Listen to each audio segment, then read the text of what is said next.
어제 일본에서요, 혐한 시위 억제법이란 게 제정됐습니다. 그러니까 혐한 시위를 하지 말라고 일본의 국회에서 법으로 만든 거죠. 참 반가우면서도 한편으로는 대체 어느 정도이길래 금지법까지 나왔나 하는 생각이 드는데요. 오늘 화제 인터뷰에선 일본 현지로 가보겠습니다. 도쿄에 사는 교민이세요. 김덕호 씨 연결을 해보죠. 김덕호 씨 안녕하세요. 네, 안녕하십니까. 일본에 사신 지는 얼마나 되셨어요? 네, 올해로 33년 됐습니다. 33년. 네. 그런데 어제 혐한 시위 억제법, 정확히는 네네. 그 증오 언어라고 그러죠? 헤이트 네네. 스피치를 억제하는 법, 이게 제정이 됐다고요? 네네. 험한뿐만 아니라 외국인에 대한 차별적인 예. 발언을 그렇게 하지 말라는 것을 권고하는 법안이라고 알고 있습니다. 그러니까 차별 의식을 조장할 목적으로 공공의 네네. 생명과 신체, 명예를 위해하는 행동을 하지 말아라. 뭐 이렇게 정의가 돼 있네요. 용인하지 않음을 네네. 선언한다. 뭐 이런 식으로. 네네네. 누가 나서서 추진한 거죠? 반환 시위를 하는 것에 대한 또 그것을 반대하는 그 일본 단체가 있었습니다. 예. 서명운동이 제가 알기로는 10만 명을 넘게 10만 명 서명을 넘게. 네, 그렇게 한 걸로 알고 있습니다. 근데 그런 가운데에서 예. 저희 동네를 국회의원들이 또 시찰을 오시고 예. 또 많은 얘기를 듣고 또 그 정부 차원에서도 그 조치를 굉장히 취했던 걸로 알고 있습니다. 그럼 이제부터는 만약 혐한 발언이나 행동을 하면은 처벌받는 거예요? 그러니까 처벌은 전혀 없죠. 이거는 권고에 불과한 거죠. 그러지 말아라라는 거죠. 그리고 권고. 저희들의 생존권이 걸려있는 사람들한테는 이런 법은 유명무실한 거고 정말로 일본 정부 측에서 눈 가리고 아웅하는 식으로 저희들은 해주는 것뿐이죠. 이걸로 되겠느냐 이 분위기. 그러니까 일단은 쑥대밭을 만들고 메뚜기 떼가 논밭을 싹 걷고 겨울이 와 있는 상태이기 때문에 어떤 법이 또 제정된다 손치더라도 예. 원상복귀되기에는 아주 힘들다고 보고 있습니다. 아니 메뚜기 떼가 이미 밭을 다 쓸고 갔다라고 표현을 할 정도로 그렇게 혐한 분위기가 심각합니까? 그때 당시에는 일본 전체가 우리나라의 그 전 대통령이었던 이명박 대통령의 독도를 상륙한 지점과 그 천황에 대한 발언이 있었다. 일황이죠. 일황에 있었죠. 대한 사과 발언이 있는 직후에 예. 일본 우익을 비롯한 여러 단체들이 그거에 대해서 항의 데모를 시작했습니다. 자기네들의 정신적인 지주인 일황에 대한 자기네의 천황에 대한 그 사과권을 요구한 거에 대해서는 일본 사람들이 분노했습니다. 어디 감히 우리 천황한테 사과를 하라고 하느냐 이런 식으로. 그러니까 1개국의 대통령이 어떻게 감히 우리 천황한테 이런 건방진 말을 할 수 있냐 그래서 일본 전체가 일어났습니다. 그때였군요. 그때부터 급물살을 타고 가엄한 시위가 시작되기 시작한 겁니다. 4,500명가량의 시위대가 그러니까 매주 일요일에 그 동네에 와서 이른바 헤이트 스피치라고 하는 그 증오 연설도 막 하고 그랬다는 거죠. 시위데모. 뭐라고 하면서 그렇게 데모라든가요? 뭐 일본말로 하면 강국구진 고로세, 한국 사람 죽여라.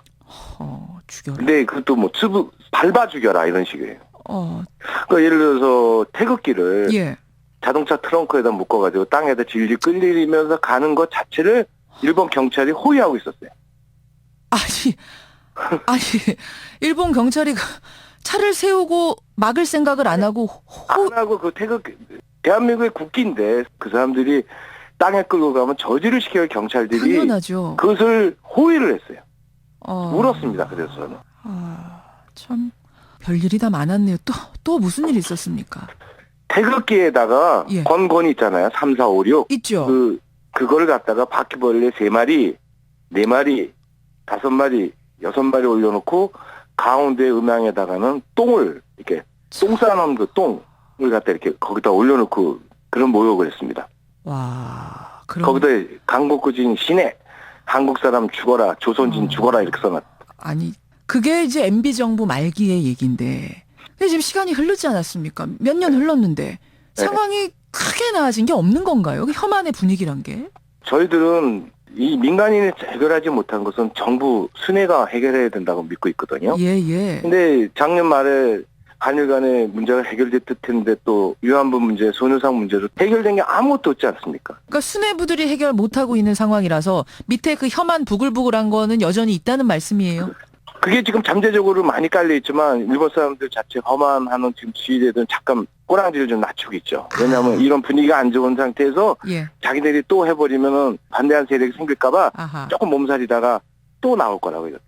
쟤들이 제일 무서워하는 게 지금 인터넷상으로 SNS나 이런 인터넷상으로 젊은 세대에 미치는 영향이 지금 무지무지 크다고 보고 있어요. SNS 상에서 본 말 중에 제일 야 이거 진짜 너무했다 하는 거 어떤 거 기억나세요?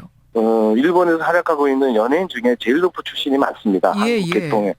좋아할 필요가 없다. 조선진을 왜 좋아하느냐. 조센진을 왜 좋아하느냐. 그러니까 그런 게 지금 인터넷상에 엄청 올라 있고 자기네들이 좋아했던 그 한류 스타들 자체도 예. 자기네들은 쏘갔다. 속았다. 그렇게 나쁜 사람인지는 좀 몰랐는데 괜히 좋아했다. 라는 그 글들이 지금 너무 많이 올라오고 있기 때문에 예. 일부 청소년들에게 미치는 한일 관계에 영향이 큰 그 지장을 줄 거라고 생각합니다. SNS를 중심으로 해서 그렇게 퍼져나가는 것들은 사실 10대한테 지대한 영향을 미치기 때문에 더 문제인 거거든요. 10대들은 우리 한국을 보기를 진짜 바퀴벌레로 보고 있는 거라고요. 아이고. 예. 아유, 전 들을 때마다 가슴이 덜컹덜컹 하는데 그래도 이렇게 금지법까지 생긴 걸 보면 그래도 정상적인 사고방식을 가진 올바른 사고방식을 가진 일본 내의 세력들도 있는 거죠. 몇 명은 있겠지만 결국은 이거는 아무런 효력이 없는 것이고 일본 사람들이 자기네들이 어떤 생생내는 것에 불과하다고 생각해요. 그리고 이 법이 제정됨으로 해서 더 이것에 반대하고 아무런 제재를 받을 수 없는 법으로 확정된 법이기 때문에 예. 더 강력하게 험한 헤드스피치를 더 할 수 있는 가능성도 지금 생긴다고.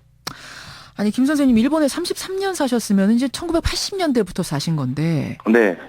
이 지금의 이 혐한 상황 보면서 생각하면 좀 기가 막히실 것 같아요. 아니 지금 누가 누구한테 이게 큰 소리를 치는가? 정부 차원에서 작년 말에 소녀상 문제 이런 거 좀 더 거기에 했을 때도 강력하게 우리 자국민을 위해서 일본산 제일 높은 인권과 권한을 갖다 확실하게 보장해달라고 확실하게 요구할 수 있는 대한민국이 돼야지 그냥 피해가는 대통령이 돼서는 안 된다. 알겠습니다. 예. 아유 걱정이네요. 이거 관심 가지고 네. 지켜봐야겠습니다. 오늘 소식 고맙습니다. 네. 예. 도쿄에 사는 교민입니다. 김덕호 씨 연결해봤습니다.